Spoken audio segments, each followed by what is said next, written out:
When melodies and celebration find mean grooves, you get SpinKicK. They're here tonight to give us their high energy showmanship. This is B-Side, and I'm your host, Kenyatta Beasley, and we're gonna get right into it. Welcome, SpinKicK and Norman. Thank you. Before you introduce the band, can you tell us, about that first song that you played?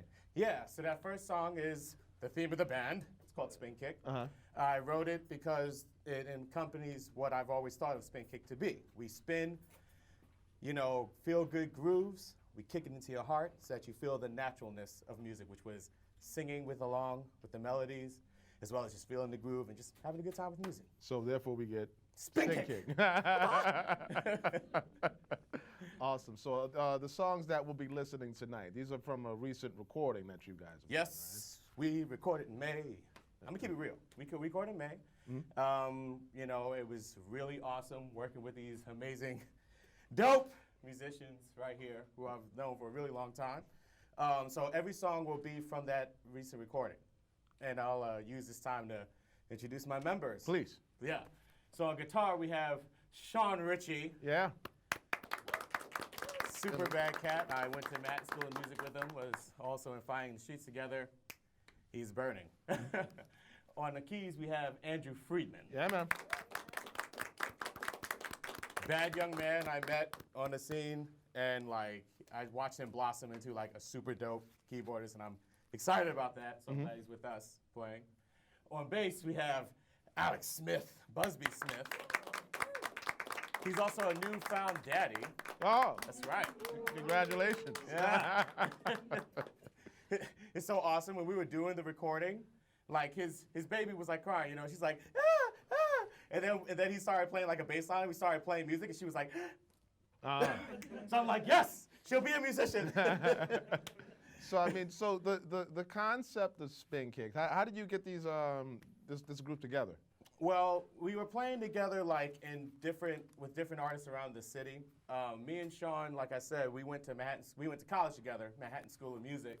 So I knew about his playing through that. And I have another band called Fighting in the Streets, which is a video game cover band.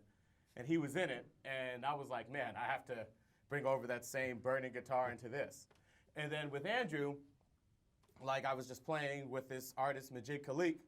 And through that, I got to understand how bad, he can be. And he was there playing the songs. It was cool. So I was like, yes, Andrew.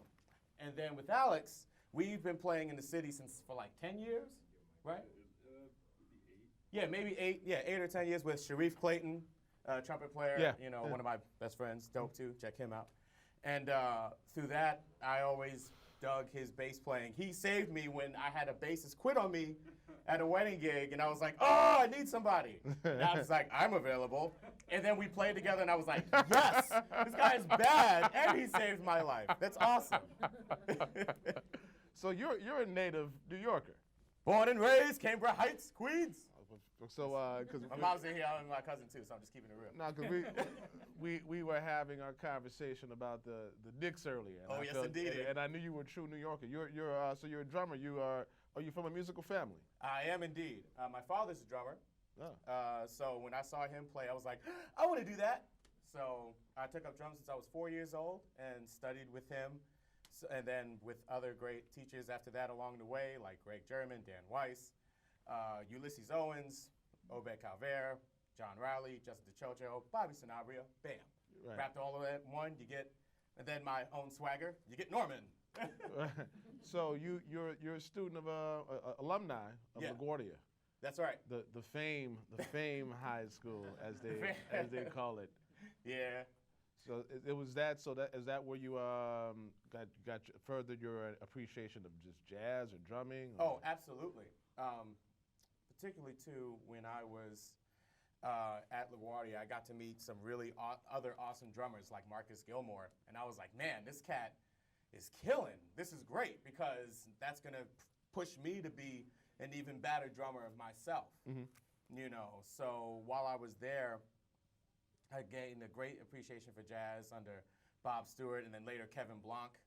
you know, like, and it was just so awesome being like in the jazz bands and playing with other students who were like super talented. I'm like, and they want to do the same thing you want to do. They're like, yeah, I want to go to music school, this and that. I'm like, oh, like-minded people, like, yay. So after LaGuardia, you moved on to? I moved on to Manhattan School of Music. Okay. Where you further studied, and that's so you studied with Justin there as well. And I studied with Justin DiCioccio Yeah. For my first 2 years. Then I studied with John Riley after that. And then for the next 4 years, because I did my undergrad and master's there, I also consider that I learned under Bobby Sanabria for 4 years, since I was in his Afro-Cuban Jazz Orchestra. And that is a whole wealth of knowledge about the Afro-Cuban diaspora and just learning how to play all those grooves through drums, as well as having the like one thing I take definitely from both my father and Bobby Sanabria is the whole excitement factor. Like when you see those guys play, you have no choice but to be like, oh man, like they make people happy, but it's because they don't hide how they feel right. when they play. And I try to be, not try to, I live to be the same. Well, seeing that you're the leader of the band is the drummer here, it seems as that for most outfits that I've worked with, usually the success of the band is dictated by the energy of the drummer. So I'm assuming that you got a lot of positive lessons about your personality on the drums and like pushing the band forward, right? Yeah, I mean, I definitely do, but I also get driven more so by these guys in the group as well. Because besides me, I can have all my energy and be like, yeah, but it's having like-minded cats who feel the same energy you do, want to help you realize what your songs sound like, and just have like the same like-mindedness. Same like-mindedness, and just really get what you're feeling and what you're hearing, what you've had for a while. It's awesome. Cool. So it's good that my energy can radiate with theirs and theirs radiate with mine. Well, it's all about the drums to a certain point. Yeah, at the end of the day, you got to feel the rhythm, right? So You got to feel the groove. So can you set up the next two songs for us? Yeah, so the next two songs, so the first one will be called Orange Sunset. I wrote it while I was at MSM. I was looking at the dorms. I was like, that's a nice sunset. I'm going to write about it. True story. Okay. Then after that, it will be Unconditional, which I wrote for my lady. Oh, sweet. Yeah, so it's a R&B jam. Cool. So once again, SpinKicK.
Very nice, man. Quick question. You know what?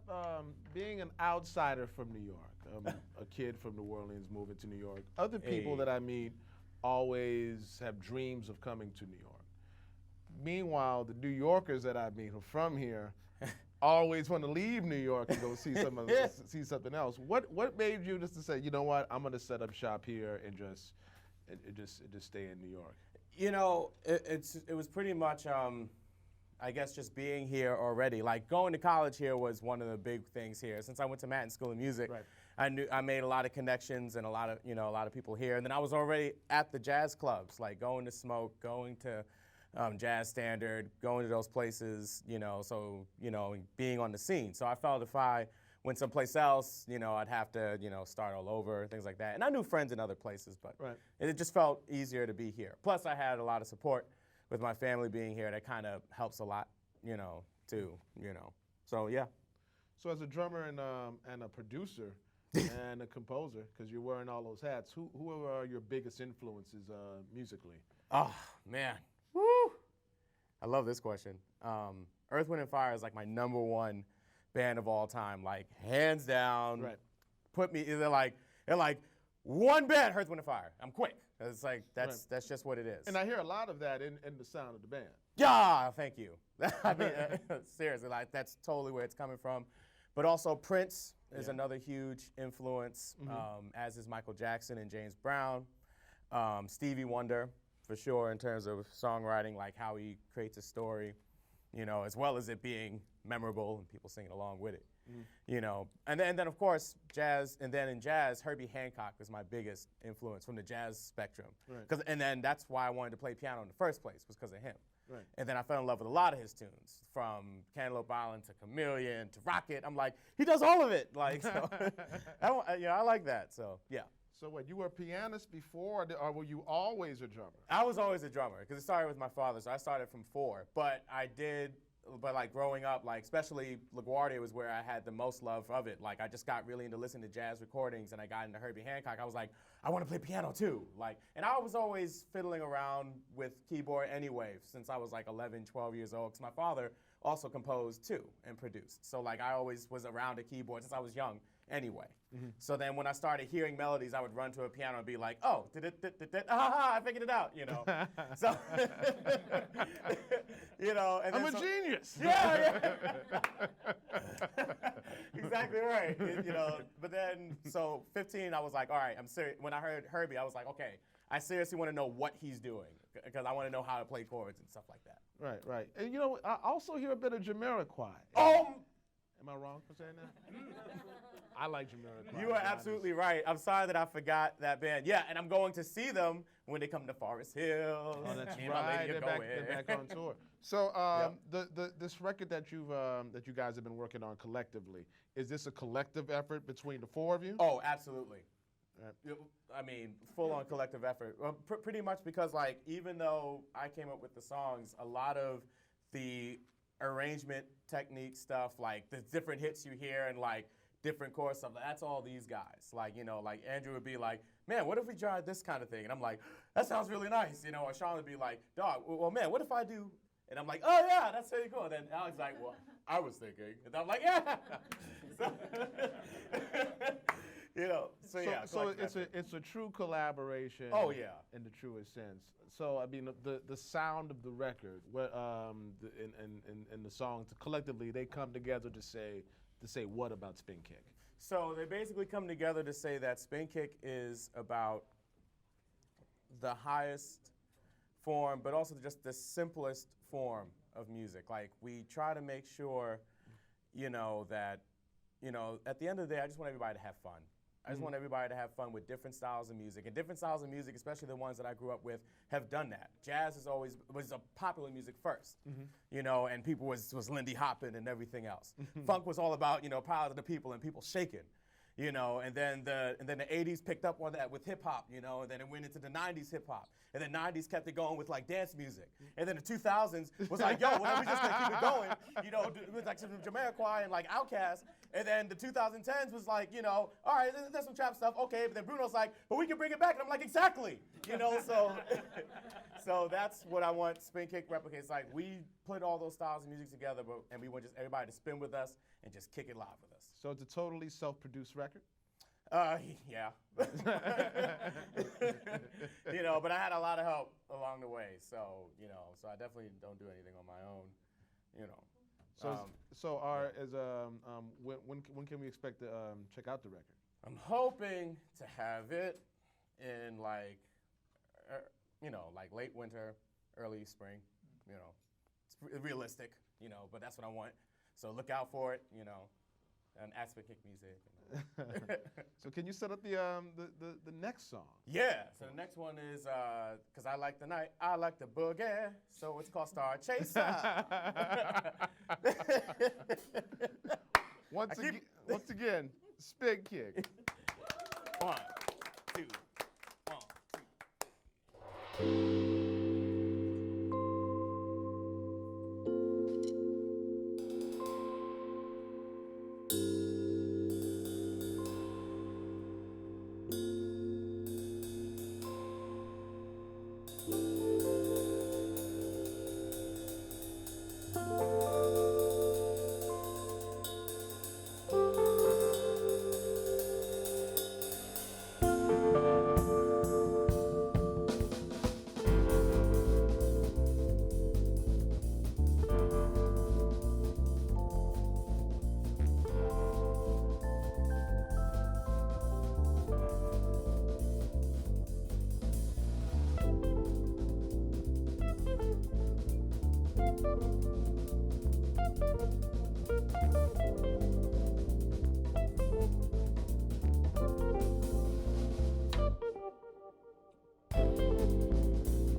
beautiful. You know, man, listening to the music, it's very approachable, and it really sounds like it could be like an underscore to like a video game. No, I'm serious. It has that kind of like that anime kind of feel, because if I'm not mistaken, you are a big gamer. I am a huge gamer. I am a huge anime nerd. I keep it extremely real. I do not care. I keep it very real. My mom knows it. She's sitting there in the audience. You know, but yeah. I mean, your other band is a video game cover band, so. Yes, my other band is a video game cover band. So yes, it's So true. I'm gonna assume that you cover music from other video games, Such as Streets of Rage, Street Fighter 2, Final Fantasy, Sonic the Hedgehog, Zelda, Super Mario Brothers, Mega Man. The list goes on. Oh, I also did X-Men and Killer Instinct Mortal Kombat. So I mean, so wait, so are these like specific arrangements of these songs? Yeah, of course. The specific arrangements of them to make them accessible, but also danceable and, you know, and grooving like that. And I thank my mom who, you know, let me play those video games, you know, only on Fridays, you know. But because she got the real, it doesn't sound like only on Fridays, though. It sounds like you might, Mom, Well, it sounds like he might have been sneaking off on other nights. All right. maybe just a little, just a touch. So, man, what's the name of the video game cover? Fighting in the Streets. Ah. Yeah, I run it with Alex Lopez, and yeah, it's fun. A lot of these guys, pretty much all of them were in it, are in it. So, I mean, have you ever considered like this? What you're hearing, your experiences as a musician, you know, running two bands. Have you ever considered taking your talents and lending themselves to the video game scoring, music scoring? Oh, of course. I mean, even when I was in Manhattan School of Music, I got to do a little bit of film scoring class and do a bit of film score for that. I would love to do something like that. I mean, like, because I love games. I know what kind of music would be like. No, it should be like this here. All right, like, oh, he's sneaking, so it's got to be like a little hi-hat over here, you know, like, you know, like, oh, it's an epic battle, orchestra, you know, stuff like that. Well, you know, there have been film scores where it's just been just drums. Yeah, You know, I can do that too. You know, so it could just be that as well. So, with the different sounds that you've like accumulated, you Yeah. know, from different bands, do you have any like specific collaborations that you'd like to do with other artists? as Oh well? man, well yeah, I would love to play Bruno Mars. I think that would be dope as heck. I mean, just keeping it very real. That would be awesome. Sky's the limit, you know. You know what I'm saying? Watching, look up the gig. Yeah, right. You know, Snarky Puppy also. You know, like I always thought they were a dope group, and like you know, like kind of in the similar vein of what we're doing. So I think we would definitely work well together if we were doing stuff like that with a group like that as well. And of course, Jamiroquai, because they're still working. You know. Right. Yeah. So in the future, I mean, well, you know what? Let me backtrack. For up and coming musicians, Yeah. and from the level of success that you've achieved, what would be your message to up and coming musicians now who are looking up to you, in a sense? Stay humble. I learned that from my parents, and it really helped me out a lot. You know, like there's other cats out there, so that's why number 2, you practice, you work. You know, you get in that room and do what you need to do. You practice and get that work in. After you practice, get out there, get on the scene, network. People, if they don't hear you, they can't hire you. Right. You dig what I'm saying? So you gotta be out there, and then just always be presentable. Like what you wear, be aware of what you're wearing, how you smell. You know, first impressions. It's important. Art Blakey said they see you before they hear you. So look good. Always look like, because you're a business. That's how I like to look at it as. We're a business, right? I'm hoping that these young musicians are writing this down right now. you know. Lessons from Norman. That's right. You know, but it's real. You like get those things together. Like, you know, be serious and confident about your craft, but don't be overconfident. You know, don't give off that arrogance. Just be you, but bring it. The moment you're on the stage, bring it. You leave it all out there. Don't ever be timid, because there's only one opportunity. Right. Got to work it out. Right. So what does the future hold for SpinKicK? Well, I'm hoping touring, for starters. I think that would be great. You know, especially with the album coming out next year. That'll be the big thing. We'll do like an album release party, you know. Well, I have some contacts that I've been talking to while working in other tours, which is, again, networking, you know. Right. So I hope to use that for for SpinKicK.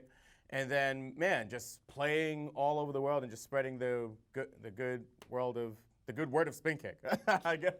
I guess, you know, in terms of like playing, especially, you know, doing it.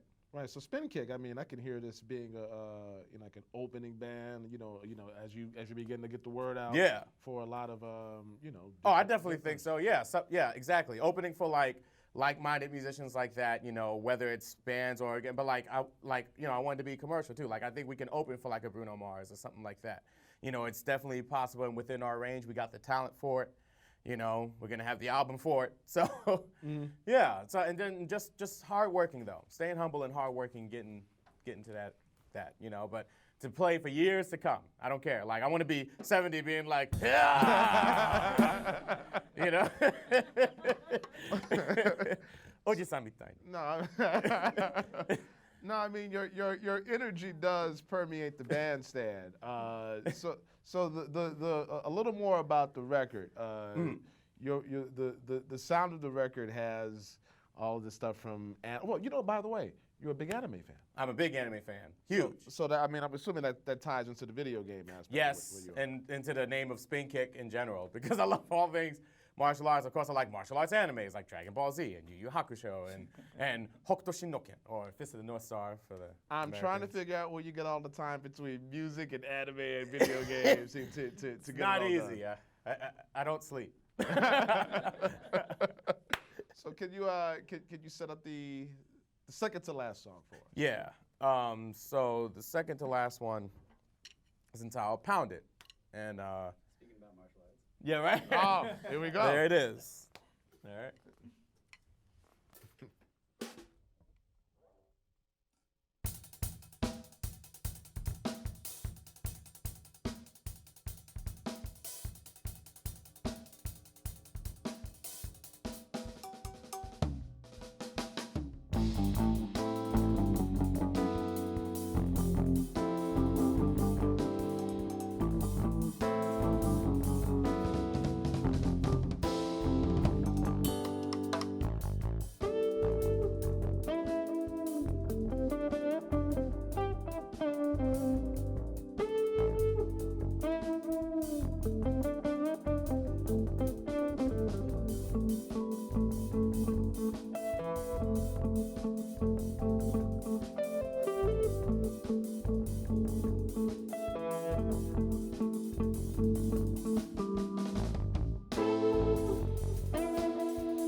Right on, right on.